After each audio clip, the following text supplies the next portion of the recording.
mais di nuyu Jolie Sow. Julie waa démb déggante nañ. waaw démb déggante nañ. ñu ngi koy jaajëfal bu baax. Fadel fan yi gisuma ko fi de waaw fan yi dafa xaw a Fadel mbaa jàmm la woon rek. nee na Aïda Sagna aussi ñu ngi koy nuyu. Aïda Sagna ñoom ñëpp ñu ngi leen di nuyu. Habib Marwan. Habib Marwan xam nga Habib Marwan bii may nii am na benn Habib Marwan bu nekkoon ci. kii la Habib Marwan bi nekkoon si 24 heures. 24 heures chrono. moo gënoon waaw moo doon baat terroriste bu mag bi. bu soxor ba. te avant Jacques di ko rey lu ne lañ tey. j'espère que du Habib Marwan bii. Marwan boobu gënoon garaaw. la grande Aminata Diong on te salue beaucoup. Doudou Samb billaay tout ça pour ça. ak tout ça pour ça. ak Ibrahima li sama tonton Mamadou Lamine Niang ñu ngi koy jaajëfal bu baax a baax Aïda Sagna. waaw baax na balaa ñuy ñëw si ñi àbb njool mi. Yande Diop nañ ñëw ci. Diop juba Sénégal nag réew bu neex la. waaw. waxal. baax na laataa ñuy ñëw ci daw geeg yooyu. waaw dañuy wax ci. xam nañ ni ki tey ji le président de la République Bassirou Diomaye Diakhar Faye quitté na Dakaru ngir dem fa nga xam ne moo di ca Japon ginnaaw visite bi nga xam ne war na ko fa amal du 18 au 26 août bi ñu nekk ci foofu nag dina teewee 9e conférence internationale bu Tokyo sur le développement de l'Afrique. Dina participer également ci journée du Sénégal à l'exposition universelle Osaka. Kansai 2025 waaye nag li gën a und voyage bi bokk na ci fexe rattaxal diggante Sénégal ak Japon waaye tam fexe ba gën a ñoŋal ñaari dëkk yooyu seenum nekkin waaye nag fondé sur des valeurs partagées. loolu tamit lu am solo la muy visite bi nga xam ne tey le premier ministre gunge na ko ànd ak moom ba mu yëg ci avion ba ni ko demal doxal bàyyi ma ak réew mi waaye waroo dem di fi bàyyi Sonko de. est-ce que xam nga nag. day dëbbati réew mi bizarrement sama seetlu la de. waaye saa yu président demee bàyyi fekk Sonko. réew mi da daan cocc ba keroog muy ñëw. da leen di noggatu. man daal xaw ma qu'est-ce qui da leen di noggatu naturellement. man daal seet naa ne daal. bas dem na de. Sonko mii. bés buñ ko bàyyee ci réew mi da daan cocc ba keroog. waaye nga di wax jëfi na rek mais gars yi yabuñu ko de. yow. dem na bàyyeeti fi Sonko de. kii de bu yoree réew mi. mu noggatu leen nii. déet xam nga Sonko xam nga Sonko. lan moo tax moo am estime beaucoup de Sénégalais. Sonko ne fait pas de demi-mesure ci lu mu gëmul. déedéet. Sonko day gëm wala mu ñàkk a gëm. c'est ça loolu mooy Sonko. Sonko lu mu gëmul gëmu ko. Sonko ne négocie jamais sur le dos des populations. Sonko ne fait jamais de compromission sur le dos des Sénégalais. déedéet. lu Sénégalais yi bëgg moom la bëgg. reposer sur des principes. reposer sur la vérité. reposer sur l'engagement. c'est-à-dire que moom da nga koy bëgg ni mu mel. wala nga bañ ko ni mu mel rek. kese. Sonko kenn du ko bëggantu.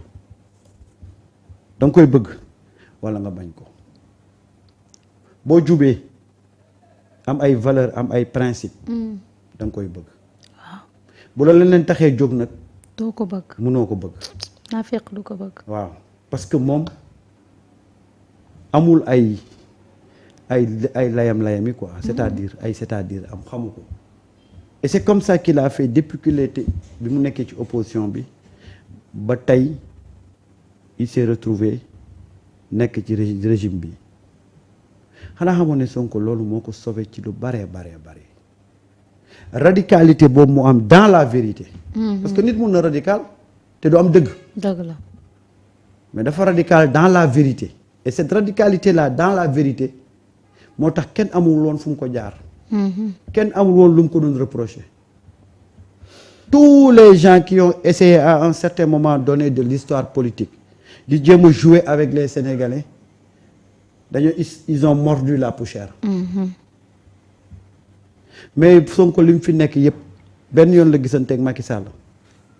Et ça c'était la nation qui avait besoin de cette rencontre. mooy Covid-19. mooy Covid bi.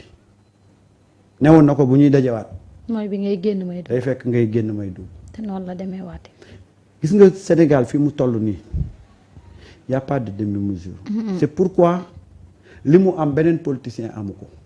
parce que ni mu mel la beneen politicien melul. déedéet. boo melee ni politiciens yi melul da ngay am li politiciens yi amut. ce qui lie Sonko aux Sénégalais dépasse le cadre politique. Ça dépasse le cadre politique. C'est-à-dire que c'est aujourd'hui un symbole, une source boo xam ne sénégalais bu nekk bëgg nga ci rootee wala sa njaboot rootee ci. ndax ay valeur am. parce que dafa raaroon ci penc mi. au moment où les Sénégalais étaient à la recherche de l'homme providentiel. dañu wër ba sonn. dëgg la de. am ay déception ba sonn. ñu demoon ba généraliser ne politiciens yëpp a yem waaye ba mu yegsee ci penc mi la Sénégalais yi ne ah ndeke politiciens yëpp yemuñ. yemuñu dëgg la de. ñun ñi doon gis la ñemale woon. bu ñëpp yemoon sax am ñu gedd seen cër. ne kii bokkul ak ñoom. tey moo waral sa relation avec les Sénégalais yi ko bëgg ça dépasse le cadre frontière des frontières politiques yi. te ye amuñu ci sago. man c'est quelqu'un boo xam ne je me dis que c'est une chance pour le Sénégal. mais également c'est une chance pour l'Afrique. parce que dañ doon jooy leader. et Dieu a fait qu'on a trouvé le leader boo xam ne dañ ko doon chercher pendant des années. yàlla nag def na. tey image voyage bi frappé wu la Samba. image bi frappé na. xam nga Mareta. man lii saa yu ma ko gisee damay kontaan. wallaahi il n'ose pas. il n'ose pas. il n'ose pas. Mareta ak lu mënti xew.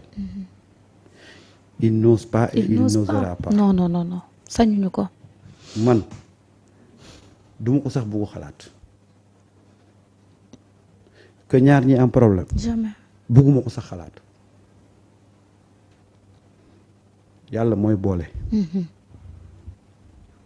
bëgguma ko sax xalaat. jarul xalaat te jàpp naa ne du am. man jàpp naa ne du am loolu mooy sama ferme conviction. nous avons un pays aujourd'hui boo xam ne dafa am lu ñuy wax benn jeu d'équilibre lu musutoon am. parce que les gens avaient tendance à négocier sur le dos des populations, à faire des compromissions sur le dos des populations. tey ñu dem ba yàlla dimbali ñu am ay ñu jub mais yàlla dimbali ñu am ay sentinelles. pour la première fois il y a aucun intermédiaire entre le peuple et le gouvernement et l'État. waaw. léegi moom da ngay wax léegi. c'est un dialogue direct. intermédiaire yëpp dem nañ chômage. d'ailleurs looloo tax sax ñuy caddi ci. waaw parce que fi ñu nekkoon lañ leen jëlee. tey peuple bi mooy gis mu doy ko mu applaudir. doyu ko mu wax la ko ca naqari. ñu jubbanti avancé. wallaay. moo tax tey Sénégal nous sommes en train d'aller vers un tournant décisif. te gëm naa ne. ça va marcher. incha allah man de tey bi ma leen gisee ñu wàcc oto bi di reetaan sama xol bi dafa sedd macha allah jàmm rek lañu war a am ci réew mi. dañoo jaay benn am ñaar. dañoo war a téye ñaar yemale leen ñuy benn. gis nga nous l'avons vécu. wala Sénégal daf ko vivre. te duñ ko dundaat. nous avons vécu l'épisode Senghor Mamadou Dia. wallaay. au finish. mais ñooñu politique a leen boole. personne n'a gagné. ñaar ñi politique boolewu leen. ñi. parce que ba muy xam Sonko ba di ko tuddee doom xalaatul woon ni dinañu mas a nekk ba nekk nii ci langum politique gi ba mu koy teg ñu ne déeta waaye mu tuddee yaayam kon kooku jikkoom doy na ko jikkoy waajuram doy na ko. gis nga mënu ko fayee leneen. gis nga àdduna dafa am loo xam ne bu ko yàlla defalee réew. nañ ci mooy. Mareta yàlla mi ñu indil Sonko ba si Sonko. ba njëkk si ci pouvoir bi yàlla waroon ko mën a fal. yàlla falu ko waaye jox ko xelu falal diw. waaw moom sax xamul lu ko wax loo yàlla leen boole. foofu njuumte du am. déedéet gaw ma ko de. njuumte du am. mën naa yéex te warul yéex. warut a yéex. te ñuy wax ne warul yéex. ànd naag ñoom d'accord naag ñoom ak seen position waaye njuumte du am. déedéet. dama ci am nag ferme conviction ne njuumte du am. non non du am sax. parce que fi ñu jóge ak fi ñu yegsi. njuumte mënul am. d'accord du am sax nag. ñi toog nag di naqarlu dama ci ànd ak ñoom totalement. parce que gis nga Mareta. dans un pays première sentinelle bi mooy la population. population bi ñoo xeex seen projet ñoo indi tey seen projet population bi ñooy jëmmal seen projet.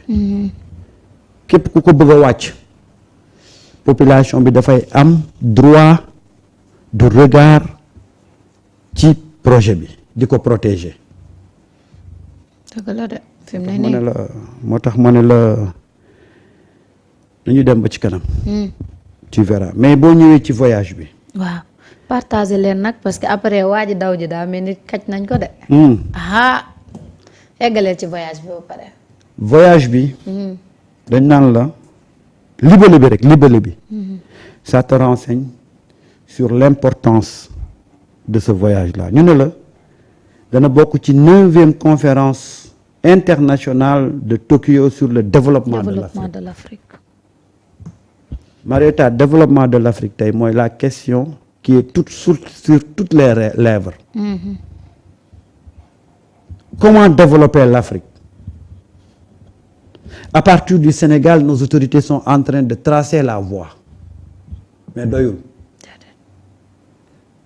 Il faut ñu ànd ci jàpp ci avec les autres pays africains mais également avec les partenaires de l'Afrique. ñi nga xam ne jëriñoo wuñu Afrique mais dañuy ñëw pour liggéey ak Afrique te Japon bi bokk na ci pays yi nga xam ne seen coopération ak pays africains yi c'est une coopération très saine. Japon bokk na ci pays yi nga xam ne tey du ñu toog mukk ba ne ñun dañoo sous-développé.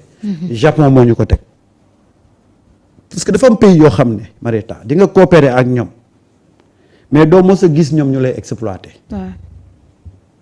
parce que da ngay xool seen axe bi ñuy coopérer souvent ak yow dañuy ñëw pour jàppale la ci mbéy dañuy ñëw pour jàppale la ci njàng dañuy ñëw pour jàppale la ci li nga xam ne moom mooy santé. te Japon dafa bokk ci réew yi nga xam ne dañoo yàgg a jàppale Sénégal ci domaine yooyu. ñu ne la dina participer également ci journée du Sénégal à l'exposition universelle d'Osaka. boobu muy mu nekk fenêtre boo xam ne on va permettre aux Sénégalais yi nga xam ne ñoo nekk foofu ñu mone facette bi ñu nekk moo tax c'est très important c'est pourquoi ce voyage-là.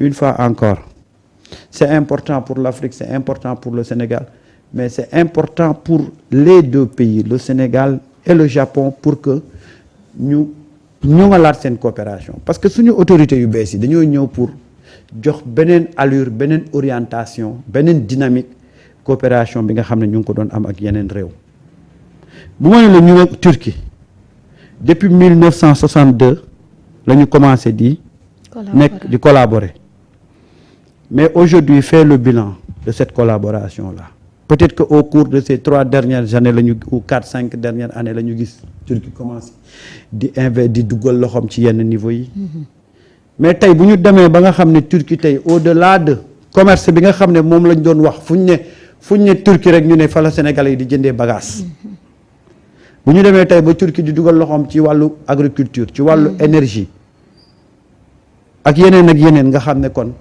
jox nañ ko beneen orientation jox nañ ko beneen dynamique et c'est ça qui est important. C'est pourquoi une fois encore je dis que c'est un voyage qui revêt beaucoup une importance capitale non seulement ci vision 2050 bi mais également ci li nga xam ne moom mooy rek sumb bi nga xam ne Sénégal sumb nañ ko ci seen plan de redressement. Et c'est très important. maa ngi ñaan nag Sénégal na ñëpp ñaan yàlla na yàlla def Sénégal jàmm. ba nga xam ne ñun ñi ñëpp nga xam ne on n'est pas des hommes politiques on ne s'active pas dans la politique. que li ñu yaakaar yàlla bu ko yàlla tas. amiin Arrêta. Il y a beaucoup de Sénégalais aujourd'hui yoo xam ne mosuñu xam politique seen yoon nekkul ci politique waaye xam nga lu leen dugal ci politique. am yaakaar ci ñi ñu jiite am yaakaar ci doxalin wu bees bi.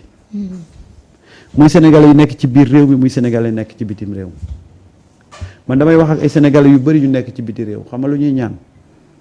la seen njort la ñu njort yàlla na antu ba ñu jóge bitim réew ñibbisi. Sénégal. Mareta bàyyi sa réew nekk bitim réew. dafa métti. du da nga koy def rek parce que da nga bëgg a génn. déedéet. dafa amoon benn conjoncture amoon benn situation bu difficile bu nekkoon ci réew mi. il y avait aucune chance tous les rêves étaient brisés. ay Sénégalais yu am jom te duñu toog fii di seetaan seeni njaboot ñuy tumuranke nañu daw bitim réew ak lu ñu fa mënti fekk lu ñu fa mënti daj ñu dékku ko ngir mën a taxawu njaboot gi. Sénégalais yooyu ñoom ñooy xoolal ñooñu ñoo sacrifier seen bopp pour faire vivre des Sénégalais qui sont ici. am na foo xam ne nag bu ñu fa tollee il est temps que lu ñuy wax le cahier d'un retour au pays natal. Et ce retour-là doit être un retour jalonné de succès mais jalonné d'espoir. Pour que bu ñu ñibbisee bu ñu rëccu li tax ñu ñibbisi. mais dañuy ñibbisi ñu accueillir leen en héros ñu continuer di fi nekk en héros. Mareta nekk bitim réew neexul de. déedéet. nekk bitim réew ñàkk pexe rek a la fay yóbbu. kese. kon nag nous devons aujourd'hui nous battre bu dul dara sax muy doomu Sénégal yi nekk bitim réew nga xam ne ñoom bu ñu ñëwatee dootuñu demati delluwaat pour di taxanaani mais dañuy delluwaat parce que am nañ fa liggéey waaye heure bu leen neexee ñu ñëw ci réew mi toog fi ndax am nañ fi luñ fi mën a suturloo loolu mooy man suma combat personnellement. c'est pourquoi man quand je me bats pour que les gens réussissent ce n'est pas Bassirou ou Ousmane Sonko c'est pour tous ces Sénégalais-là aujourd'hui qui pendant des années avaient arrêté de rêver parce que amatuñu woon yaakaar ci dëkk bi. am na ci ay Sénégalais yoo xam ne demoon nañ sax bay waaj a jënd bàmmeel ca Europe. ndax amatuñu woon yaakaar ci dëkk bi. Aïda Sagna nee na 11 ans mi ngi bitim réew. waaw Sénégalais yooyu bu ñu demee nag ba seen xel njortu ne war nañoo mën a ñibbisi yàlla bu yàlla tas njortu boobu. wallaay amiin. yàlla bu yàlla tas yaakaar boobu.